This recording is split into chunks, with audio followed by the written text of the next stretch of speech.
My son-in-law kicked me out of the house on the day my daughter died. I silently left with one suitcase. A week later he came running to me on his knees, begging to return everything, but it was too late. I'm glad you're here with me. Please listen to my story till the end and let me know which city you're listening from. That way I can see how far my story has traveled. I never thought I'd become homeless at 72 years old. Not after building my construction business from nothing. Not after raising my daughter Sarah as a single father when my wife died. And certainly not after generously opening my home to my son-in-law Brad when he married Sarah 15 years ago. My two-story house in suburban Pennsylvania had been my pride for 30 years. Sarah grew up there, learned to ride her bike on that driveway, got married in that backyard. When she met Brad, a smooth-talking insurance salesman with perpetually perfect hair and an answer for everything, I had my doubts. He was too polished, too quick with compliments that felt rehearsed. But Sarah loved him, and they had given me two beautiful grandchildren, Emma, now 12, and Joshua, 10. So I swallowed my reservations. Brad had always been interested in my finances. Too interested. "Jim, have you thought about estate planning?" He'd ask over Sunday dinners. "Jim, you should really update your will." "Jim, wouldn't it be easier if someone helped manage your accounts?" I'd brush him off, but Sarah would gently encourage me. "Dad, Brad works in insurance. He knows about these things. He's just trying to help." 3 years ago, when Sarah was diagnosed with stage 4 pancreatic cancer, everything changed. Brad became attentive, almost aggressively helpful. He insisted on driving her to treatments, managing her medications, handling her affairs. "You've done enough, Jim," he'd say, his hand on my shoulder with just slightly too much pressure. "Let me take care of my wife." I watched my daughter fade over 26 months. The vibrant woman who used to call me every morning became a shadow, her voice weak, her hope dimming. During her final weeks, Brad suggested I sign some papers. "Just to make things easier during this difficult time," he explained, sliding documents across my kitchen table. "Power of attorney, updated deed, standard stuff to protect the family assets." I was exhausted, grief-stricken, barely sleeping. My focus was on Sarah, on making her comfortable, on spending every possible moment with her. I signed what he put in front of me. He'd assured me it was all routine. Sarah died on a Tuesday morning in October, with me holding one hand and Brad holding the other. I remember the exact moment, 9:47 a.m. The hospice nurse noted the time, and something inside me shattered. My only child, my baby girl, was gone. I couldn't move from her bedside. I sat there for an hour, maybe 2, tears streaming down my face, talking to her cooling hand. The funeral home came. They took her away. The house felt impossibly empty. By 6 p.m. that same day, Brad's mask came off. I was sitting in my living room, Sarah's favorite blanket in my hands, when he walked in with 2 large men I'd never seen before. "Jim, we need to talk," Brad said, his voice completely different now, cold, businesslike, stripped of any pretense of sympathy. "Not now, Brad, please, not today. Especially today." He dropped a folder on the coffee table. "This house is now in my name. Those papers you signed, you transferred ownership to me 3 months ago. You need to leave." I stared at him, unable to process his words. "What are you talking about? This is my house." "Was your house. Check the county records if you don't believe me. I need you out tonight. These gentlemen are here to ensure the transition goes smoothly." "Brad, my daughter just died. Your wife just died. What kind of person—" "The kind who plans ahead. You've got 1 hour to pack a bag. Take your clothes, your personal items, nothing else. The furniture, the photos, the car in the garage, all stays. It's mine now." My mind reeled. This couldn't be happening. Not today. Not like this. "The children, Emma and Joshua, I need to say goodbye. They're at my mother's house. They don't need to see this. Move faster, Jim. 55 minutes now. I should have fought. I should have called the police, a lawyer, someone. But I was 72, in shock, grieving, and confronted by two large men blocking my path. Brad stood there with his arms crossed, checking his watch periodically, utterly unmoved by my tears. 43 minutes later, I walked out of my home with one suitcase, my wallet, and my phone. Brad locked the door behind me. I heard the deadbolt slide into place, on my own door. I drove to a motel 6 miles away, paid for a week with my credit card, and sat on the edge of a sagging mattress, surrounded by beige walls that smelled of cigarettes and bleach. My daughter was dead. My home was stolen. My grandchildren were unreachable, but I wasn't broken. Not yet. Something cold and hard was forming in my chest, replacing the initial shock. Brad had made a critical mistake. He'd underestimated me. The first 3 days in that motel room blurred together. I barely ate. Sleep came in fractured intervals, interrupted by nightmares where Sarah was calling for me and I couldn't reach her. Every time I closed my eyes, I saw Brad's cold face, heard the deadbolt sliding home. On the 4th morning, I forced myself to shower, shave, and think clearly. Grief was threatening to paralyze me, but I couldn't afford paralysis. I made a list of what I'd lost, writing in the small notebook I'd grabbed from my suitcase. My home. The house I'd bought in 1983 for $89,000, now worth approximately $340,000. My car, a 2019 Toyota Camry, still in the garage. My furniture, including antiques from my parents' and Sarah's childhood bedroom set. My photographs, 40 years of memories in albums I'd carefully maintained. My tools, a full workshop in the basement from my construction days. Access to my grandchildren, priceless, irreplaceable. But what did I still have? I'd kept my phone, my wallet with my driver's license, social security card, and credit cards. The clothes in my suitcase. Most importantly, my mind was still sharp, and I'd spent 50 years in construction and real estate. I understood property law, contracts, and documentation. Brad had been clever, but had he been thorough? I needed information.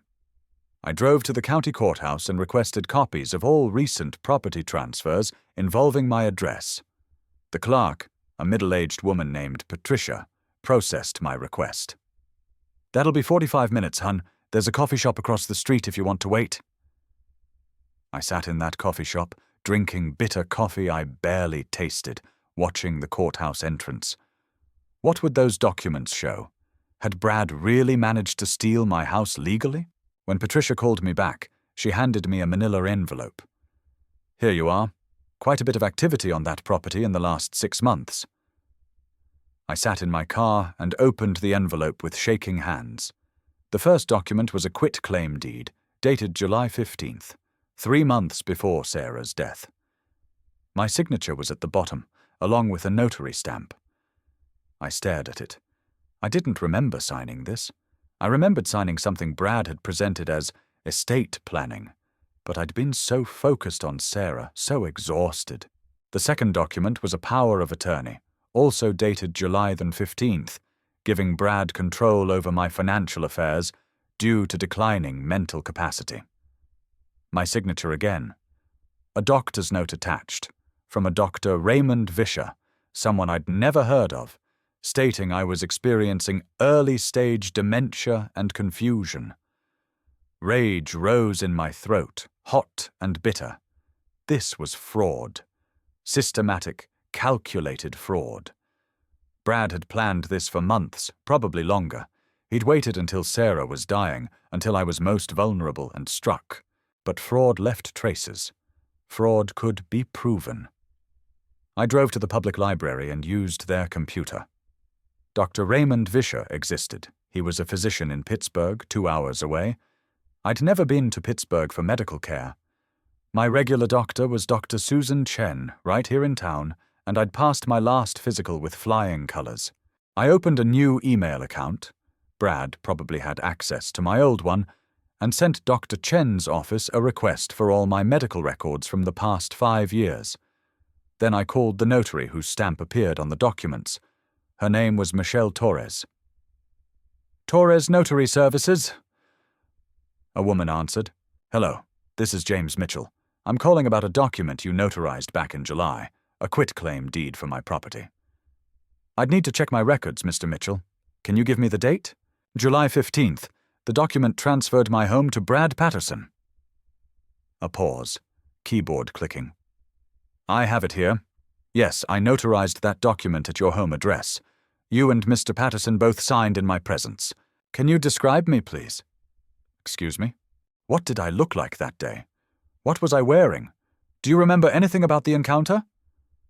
Another pause. Longer this time. "Mr. Mitchell, I notarize dozens of documents every week. I can't remember specific details from 4 months ago. Did you check my identification? Your stamp is on that document." "I always check identification. It's required by law. What form of identification did I show you?" I would have noted it in my log. It would have been a driver's license, most likely." "And you're certain it was me?"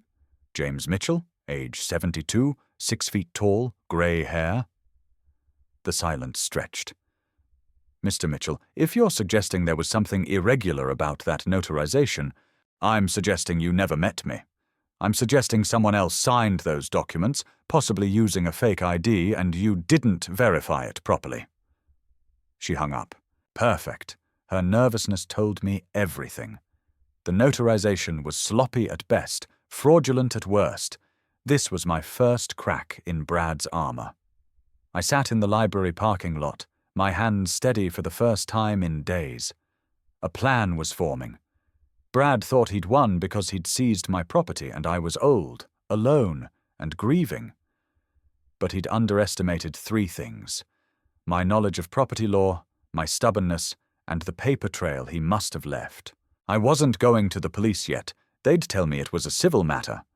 I needed a lawyer, but not just any lawyer. I needed someone who understood elder fraud, property law, and had the tenacity to fight a long battle. I also needed evidence. Lots of it. Brad had been planning this for months. I needed to prove it. I found Margaret Brennan through a legal aid website specializing in elder abuse. Her office was in a modest building 30 minutes from my motel, and when I called, she agreed to see me that same afternoon. Margaret was in her late 50s, with steel grey hair cut short and sharp eyes that missed nothing. I sat across from her desk and told her everything. Sarah's death, Brad's betrayal, the documents, my suspicions about the notarization. She listened without interrupting, occasionally making notes on a yellow legal pad.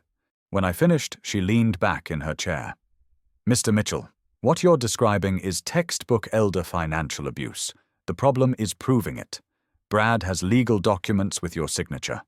We'll need to demonstrate either forgery, fraud, or that you were under duress and lacked capacity to understand what you were signing." I wasn't incompetent. I was grieving and distracted, but my mind was clear. "I believe you. But there's a doctor's note claiming otherwise." "From a doctor I never met?" Her eyebrow raised. "That's significant. We can subpoena Dr. Vischer's records, prove you were never his patient. We can also challenge the notarization. If that notary can't positively identify you, her stamp becomes worthless." "What do I need to do?" "First, I need a retainer. My rate is $250 an hour, and this case could take months. Do you have access to funds?" I hesitated. My savings account, my pension.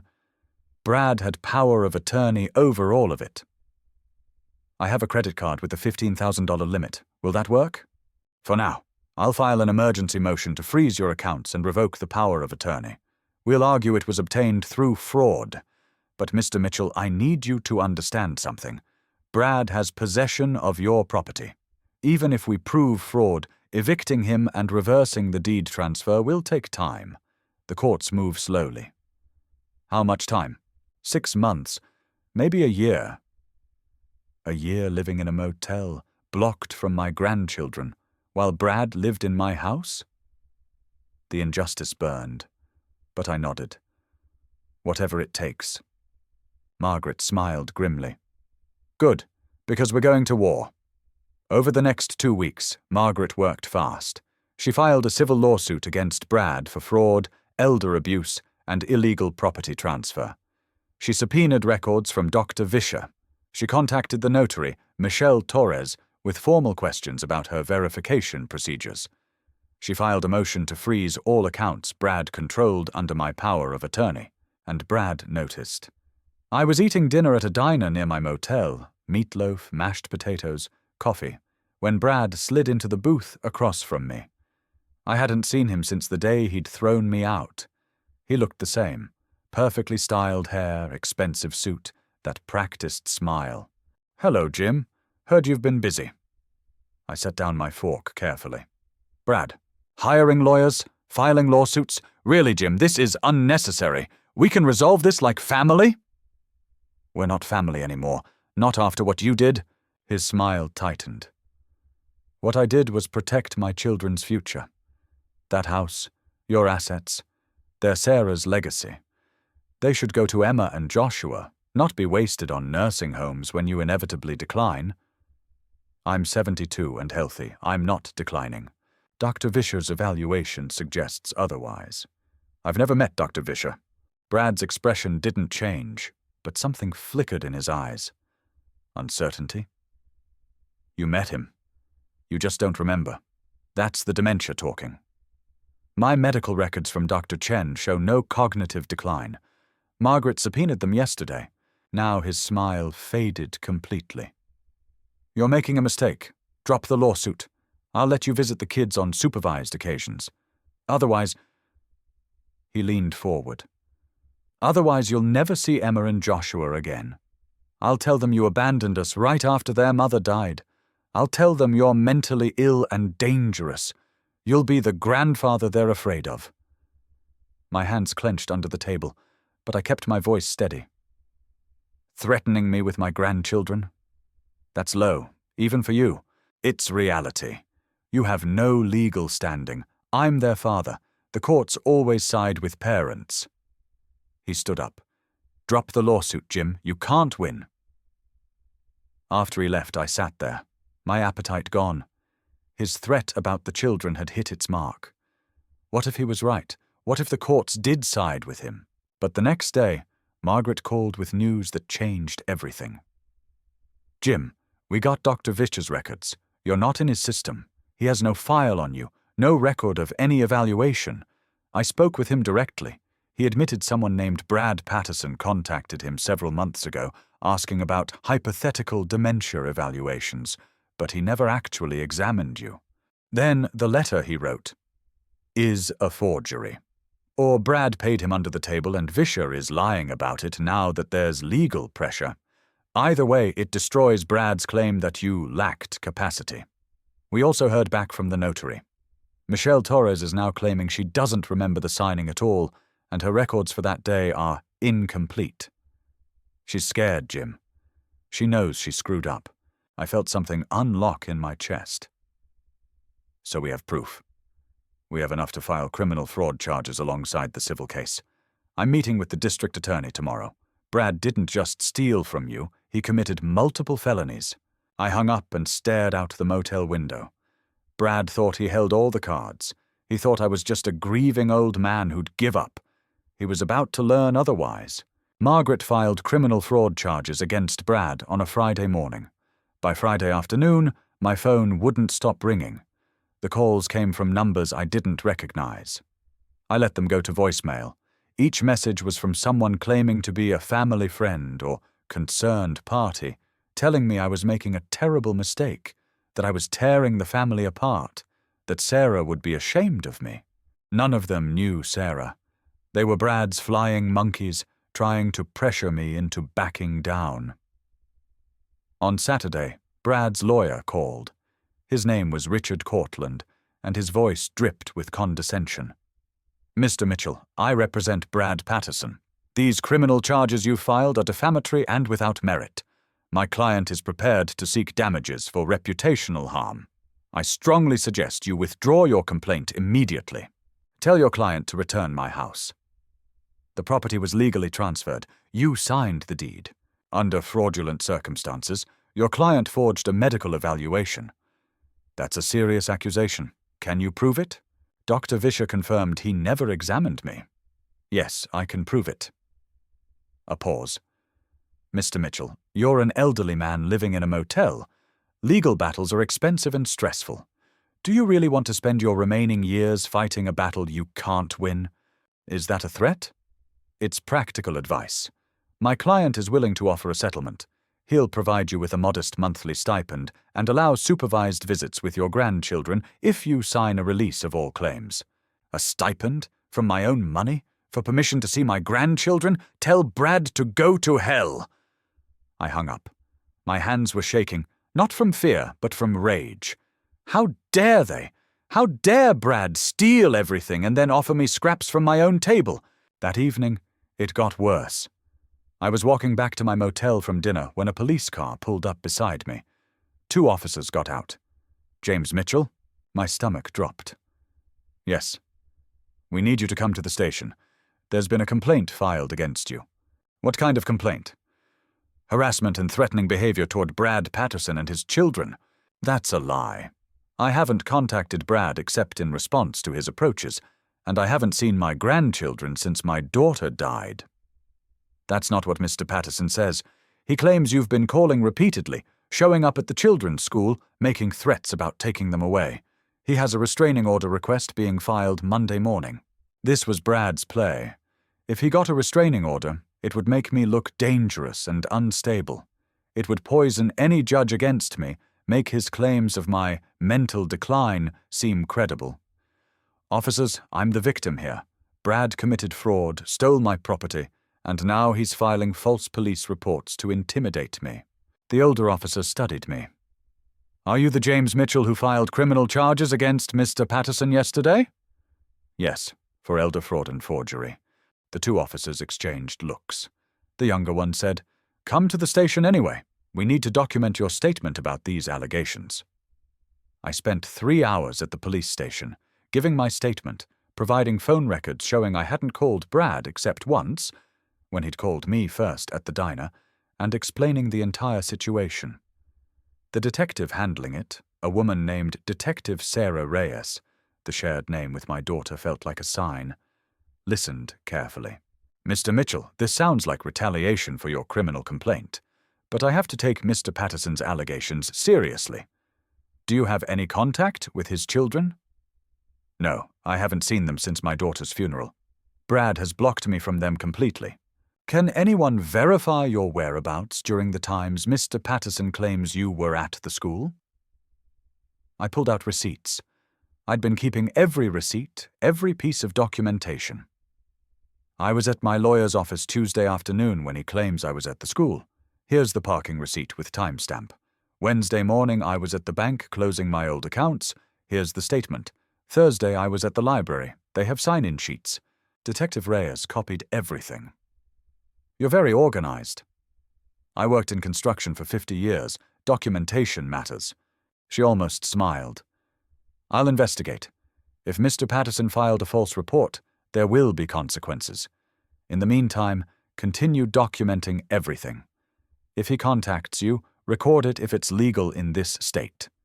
And it is. When I finally got back to my motel room, it was past midnight. I was exhausted. The stress, the confrontations, the constant attacks. It was taking a toll. I sat on the edge of the bed and felt the weight of it all. But Brad had overplayed his hand. The false police report, witnessed by officers and a detective, was now documented. His harassment through lawyers and concerned friends was documented. Every move he made to intimidate me was becoming evidence. For the next 3 days, I did something I hadn't done since this nightmare began. I rested. I stayed in my motel room, ordered food delivery, and watched old movies. I called Margaret and told her I needed a brief pause to recover my strength. "Take care of yourself, Jim," she said. "This is a marathon, not a sprint. We're winning, but you need to be healthy to see it through." She was right. When I looked in the mirror, I barely recognized myself. I'd lost weight. Dark circles shadowed my eyes, but my resolve hadn't weakened. On the fourth day, I felt ready to continue. The letter arrived at my motel on a Tuesday morning. I recognized Brad's return address and almost threw it away unopened, but Margaret had advised me to document everything. I opened it carefully, using a butter knife from the motel breakfast area. Inside was a cashier's check for $50,000 and a typed letter. Jim, I've been thinking about our situation. This conflict isn't good for anyone, especially Emma and Joshua. They miss their grandfather. They ask about you constantly. I realize I acted hastily after Sarah's death. Grief affects us all differently. I'm prepared to offer you a settlement. Accept this $50,000, drop all legal action, and sign the attached document releasing all claims to the property. In return, you can see the kids every other weekend, supervised initially, and we can rebuild our family relationship. We don't need lawyers and courts tearing us apart. Sarah would want us to reconcile. Think about what's best for her children. You have 1 week to respond. Brad. Attached was a legal release, dense with language about irrevocable waivers and permanent surrender of all property claims. I read it twice, then laughed bitterly. $50,000.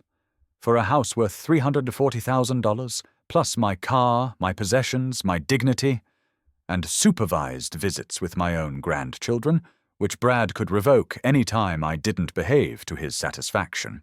Did he really think I was that desperate? Or that stupid? I photographed every page and texted them to Margaret. She called within 10 minutes.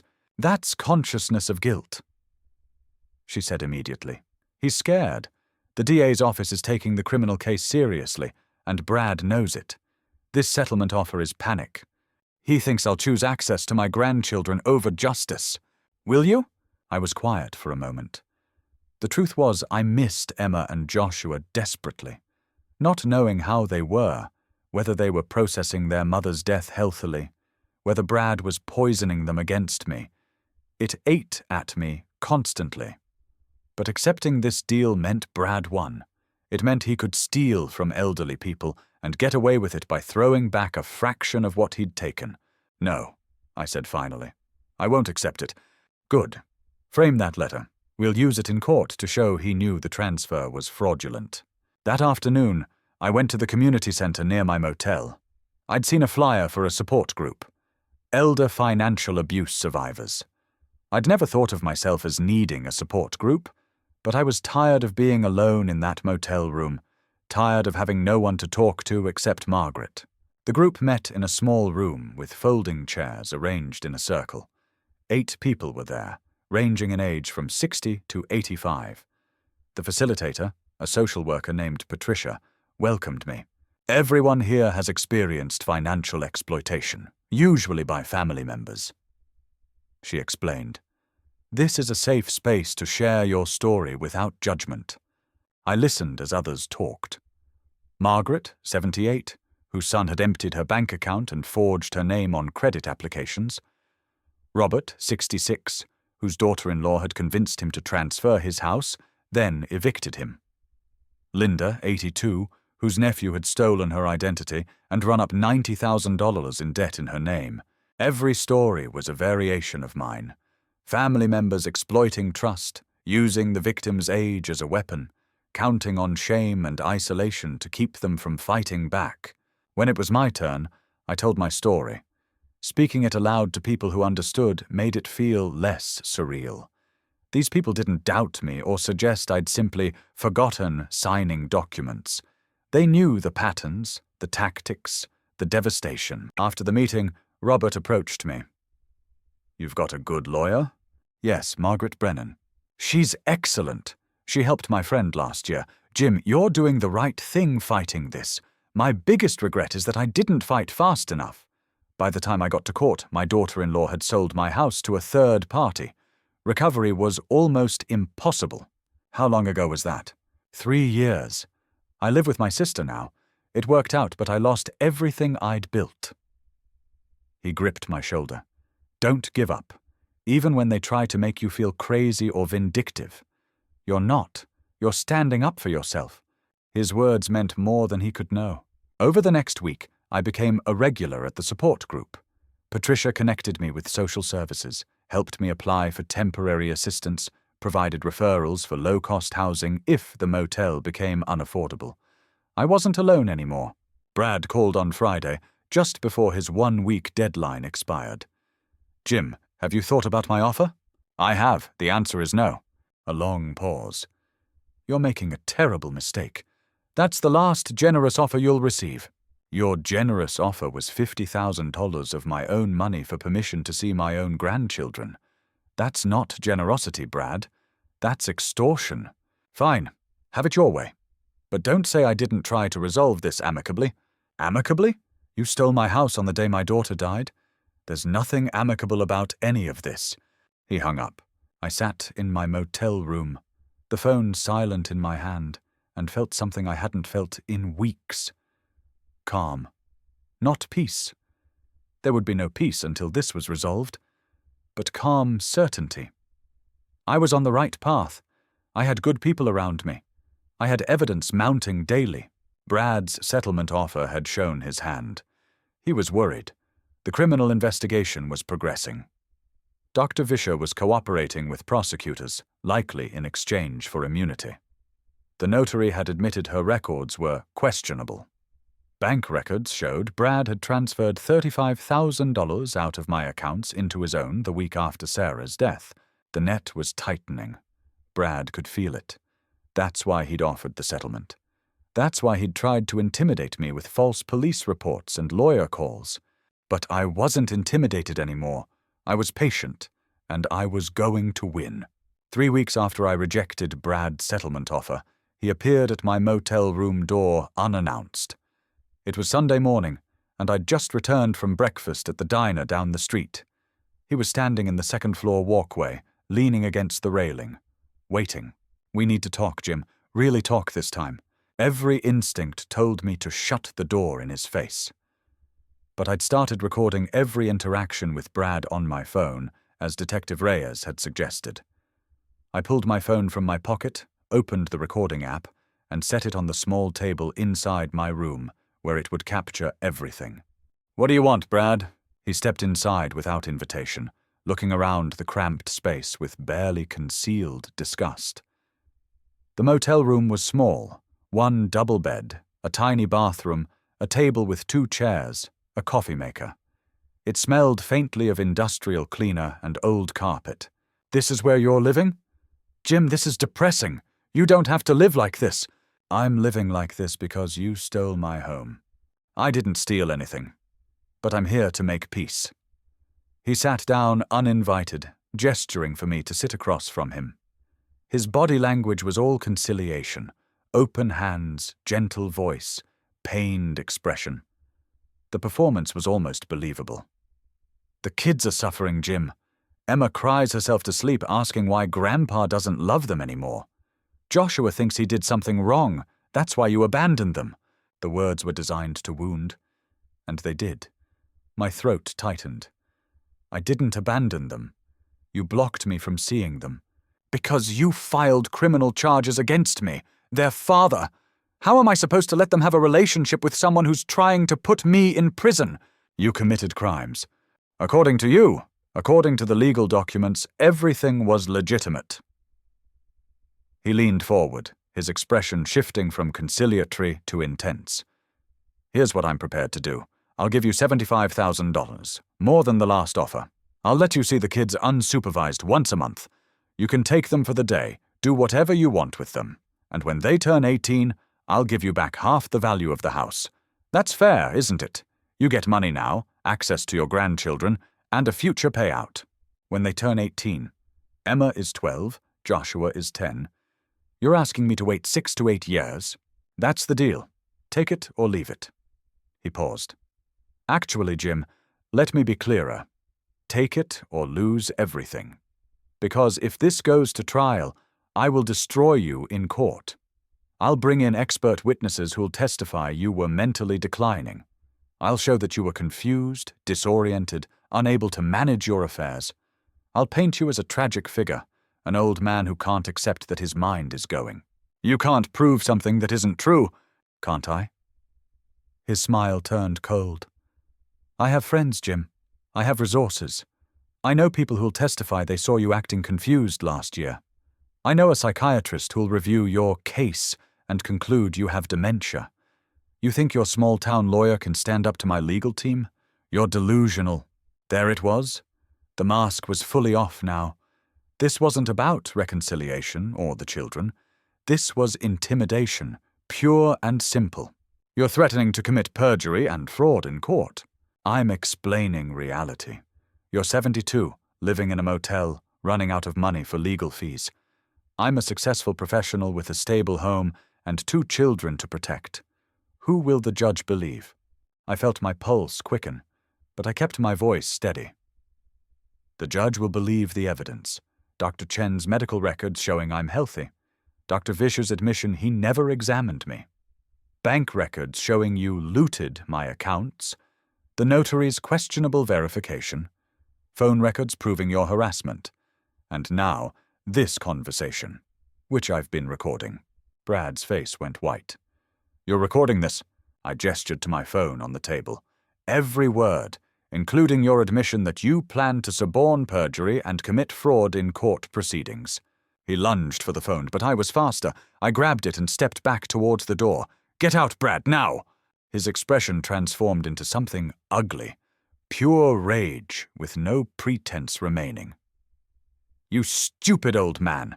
You think you're clever? You just made this personal. I was willing to let you have something. Now I'm going to grind you into nothing. You'll never see those kids again. When I'm done, they won't even remember your name. Get out of my room. You want to play hardball? Fine. I'll show you hardball. I'll file for custody of every family photograph, every memento, every single thing in that house that reminds them of Sarah.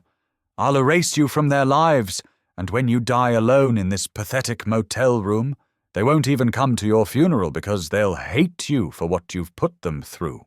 The cruelty in his voice, the casual viciousness, took my breath away. This was who he really was. This was who my daughter had married, who'd fathered my grandchildren.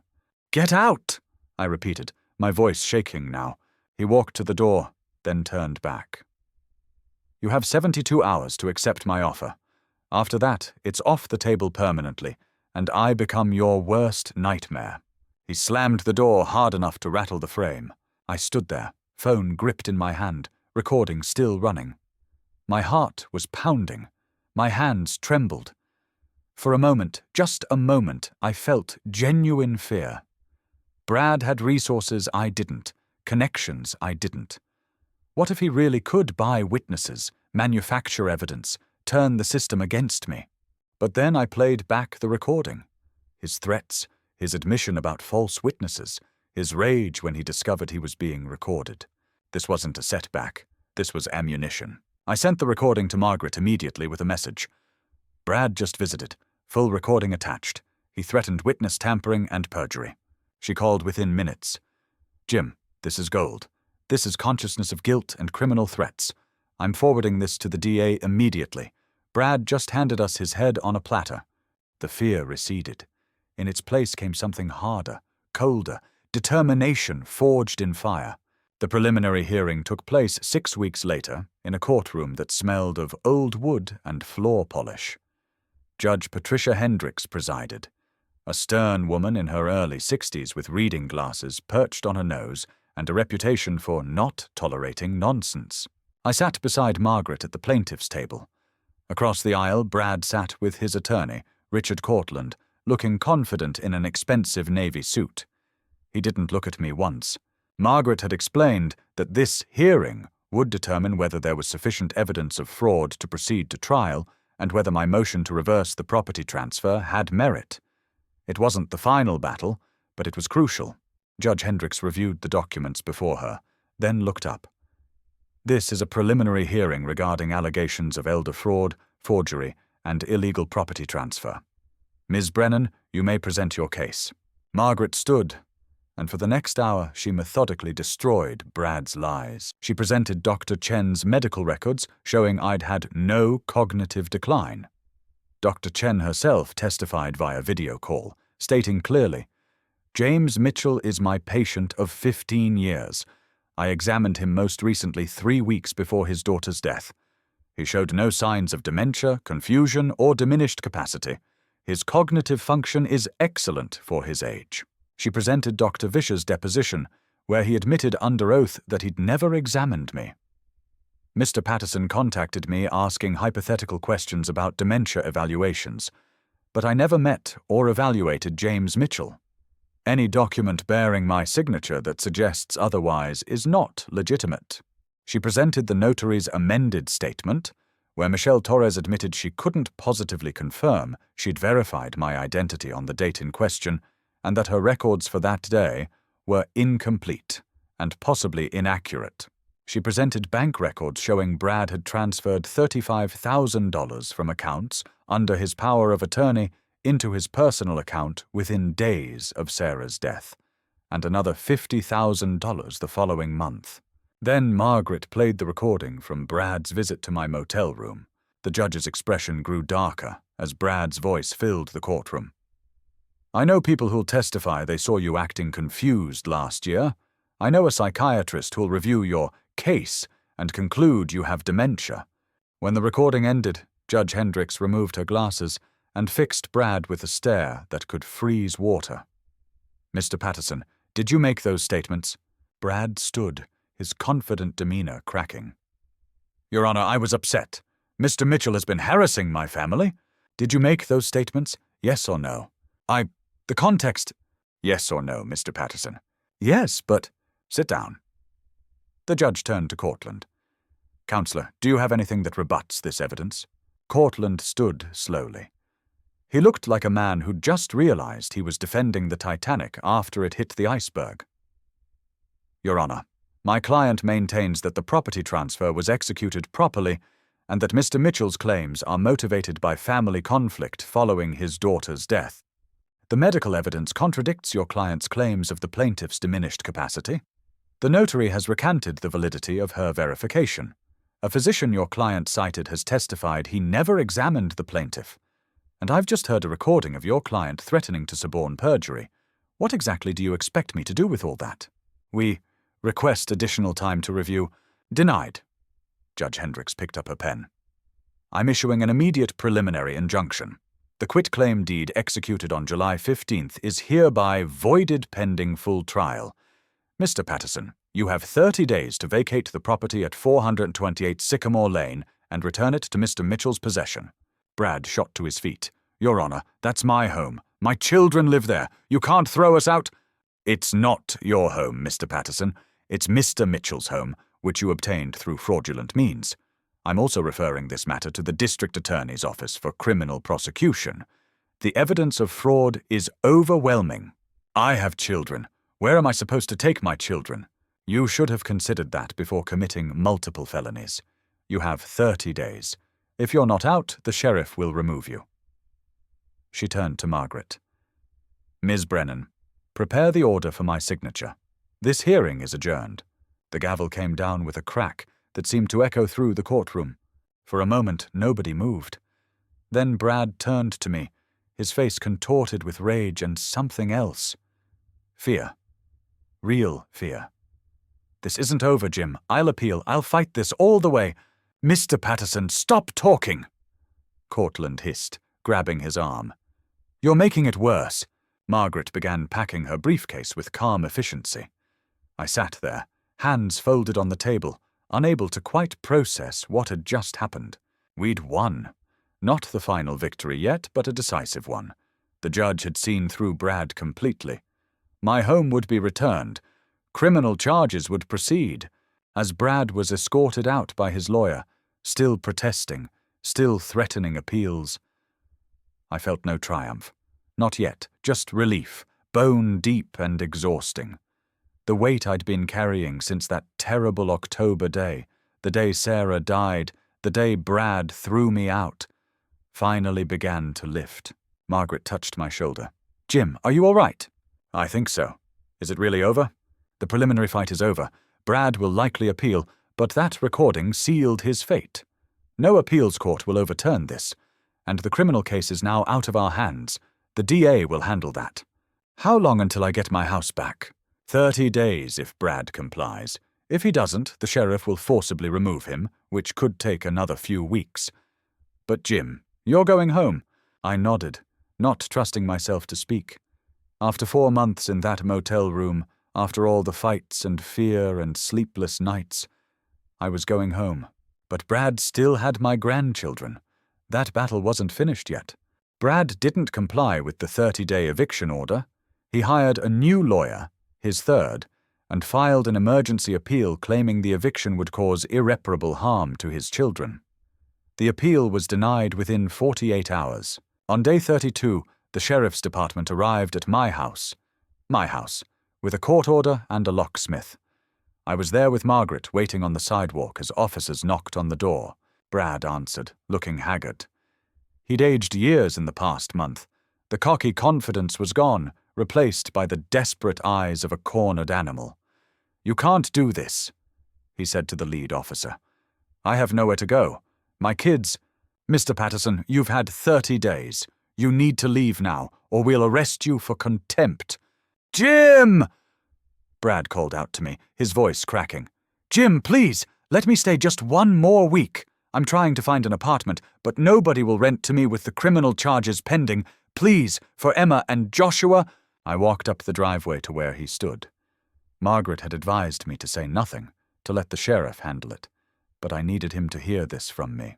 "You threw me out the day Sarah died, Brad. You gave me 1 hour to pack a suitcase.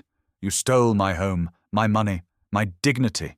You kept my grandchildren from me and tried to make them hate me. You threatened to destroy me in court, to buy false witnesses, to erase me from their lives. And now you want mercy? Jim, I made mistakes. You committed crimes, multiple felonies. You didn't make mistakes. You executed a calculated plan to rob a grieving old man. Where's your mercy now?" His face crumpled. "I'll give you back everything. The money, all of it. Just let me stay until I find a place. The kids have school, routines. You have 2 hours to remove your personal belongings. Anything left behind becomes mine. The sheriff will supervise." I turned and walked back to where Margaret stood. Behind me, I heard Brad calling my name, his voice getting more desperate, but I didn't turn around. I'd given him the same amount of compassion he'd given me. None. 2 hours later, Brad drove away in a U-Haul truck packed with his possessions. Emma and Joshua sat in the front seat beside him, both looking confused and scared. I wanted to run to them, to hug them, to explain, but Brad's lawyer had obtained a temporary restraining order against me pending resolution of custody issues. I couldn't approach them yet, but I would, soon. The locksmith changed all the locks. The sheriff cleared the property. And then Margaret handed me a new set of keys to my own front door. "Welcome home, Jim." I walked through my house slowly. Brad had left it surprisingly clean, probably hoping for leniency. My furniture was still there. The photographs of Sarah throughout her life still hung on the walls. In her old bedroom, now Emma's room, I found a journal Emma had left behind. The last entry, dated 2 days ago, read, "Dad says Grandpa is sick and confused, but I don't believe him. Grandpa wouldn't just abandon us. Something else is going on. I miss him so much." I sat on the edge of the bed and cried for the first time since Sarah's death. Not from grief now, but from relief and rage and love for those children who'd stayed loyal to me despite Brad's poison. The criminal trial proceeded rapidly. The district attorney, a sharp prosecutor named Michael Torres, had built an airtight case. Brad's new lawyer negotiated a plea deal. Brad would plead guilty to elder fraud, forgery, and theft, serve 18 months in county jail, pay full restitution of $85,000, and lose all custody rights to Emma and Joshua except supervised visitation. In exchange, he'd avoid additional charges of attempted witness tampering and perjury. The plea hearing took place in the same courtroom where Judge Hendricks had voided the deed transfer. Brad stood before her in an orange jumpsuit. He'd been held without bail after violating the restraining order by trying to contact me repeatedly, begging for a deal. "Mr. Patterson," Judge Hendricks said, "you exploited a grieving father in his most vulnerable moment. You stole his home, his money, and his access to his grandchildren. You forged documents, filed false police reports, and threatened witnesses. I've seen many fraud cases in my career, but few as calculated and cruel as yours. I'm accepting your plea agreement, but know this: you'll spend every day of your 18 months thinking about the life you destroyed. Your own. Brad nodded, unable to speak. As they led him away, he glanced at me one last time. I stared back, unflinching, until he looked away. With Brad's parental rights suspended, social services contacted me about temporary custody of Emma and Joshua. They'd been staying with Brad's mother, who was 78 and overwhelmed.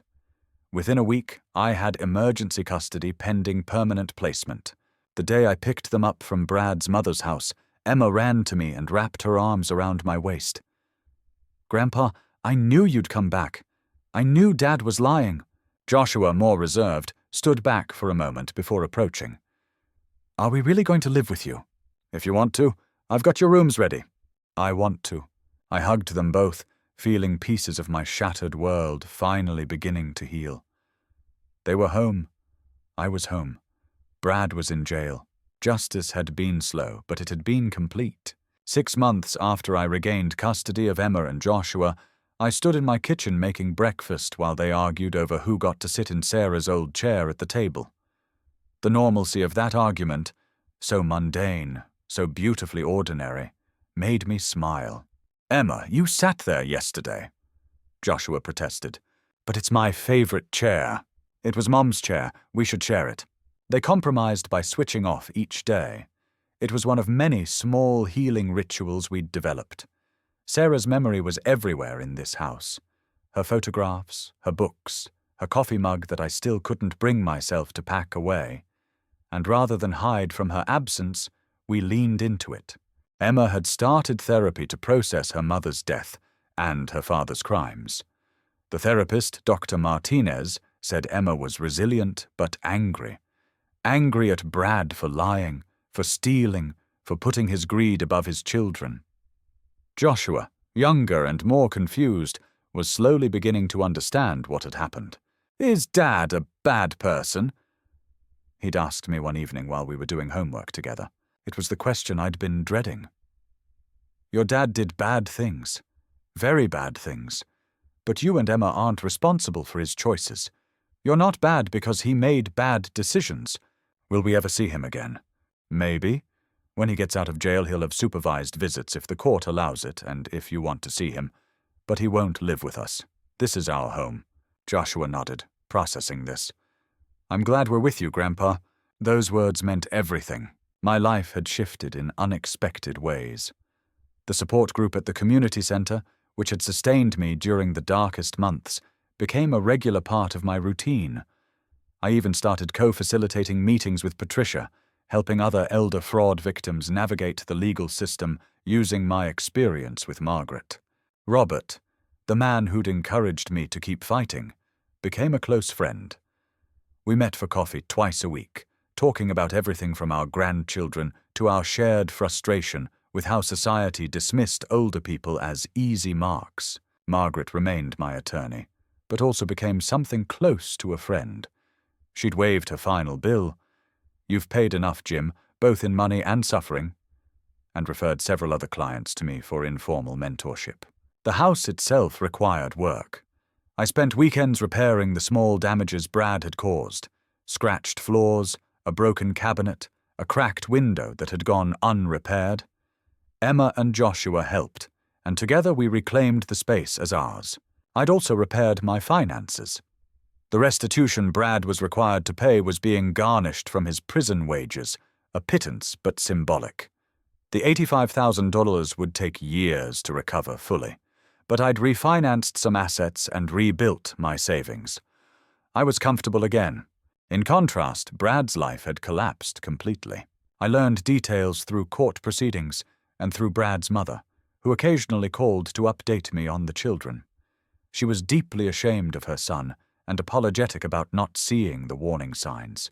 Brad's 18-month sentence stretched longer when he was cited for disciplinary issues in jail, fighting with another inmate, refusing work assignments. His projected release date had been pushed back by 4 months. His employer, the insurance company where he'd worked for 12 years, had fired him immediately after his guilty plea. His professional license was revoked. His reputation was destroyed. When I checked his social media, Emma showed me, curious about her father's status. All his accounts had been deleted or abandoned. The house Brad had purchased with his mother's help after being evicted from mine had gone into foreclosure. He'd stopped making payments from jail, and she couldn't afford them alone. She'd moved into a small apartment, using her retirement savings. Brad's few friends had distanced themselves. Richard Cortland, his first lawyer, had filed a bar complaint against himself for failing to recognize obvious fraud in his client's case. Cortland had retired from practice afterward. One afternoon I received a letter from Brad, forwarded through the prison system. Margaret advised me not to read it, but I did anyway. Jim, I don't expect forgiveness. I don't deserve it. What I did to you was unforgivable. I convinced myself I was protecting Sarah's assets for our children, but the truth is I was greedy and cruel. I saw an opportunity and I took it. I destroyed my life, my children's stability, and your peace. I think about it every day in here. Emma and Joshua deserve better than me. Thank you for taking care of them. Please tell them I'm sorry, even though sorry means nothing. Brad. I read it twice, then filed it away. It wasn't an adequate apology, nothing could be, but it was an acknowledgement. Brad had finally looked honestly at what he'd done. I didn't respond. There was nothing to say. One evening, Emma found me looking at photographs of Sarah. "You miss her," she said. "Every day." "Me too. But I'm glad we're together, Grandpa. You fought for us." "I'd fight 1,000 times over for you and Joshua." She hugged me. "I know. My new life wasn't without challenges. Grief, financial recovery, raising 2 children at 73. But it was honest and good. Brad's new life was isolation, shame, and consequences. The contrast was stark and, I had to admit, deeply satisfying. Justice wasn't just about punishment. It was about restoration. I'd been restored. Brad had been brought low. The balance had been corrected. So that's my story. My son-in-law threw me out on the worst day of my life, thinking I was too old and broken to fight back. He was wrong. Here's my question for you. If someone stole everything from you, would you fight even when everyone said you couldn't win? Would you risk everything for justice? Leave your thoughts in the comments. And if this story resonated with you, subscribe to hear more stories of people who refused to become victims. Sometimes the system works. Sometimes justice prevails. But only if you're brave enough to demand it. Thanks for listening to my story. Take care of yourselves and never let anyone tell you you're too old to fight for what's right.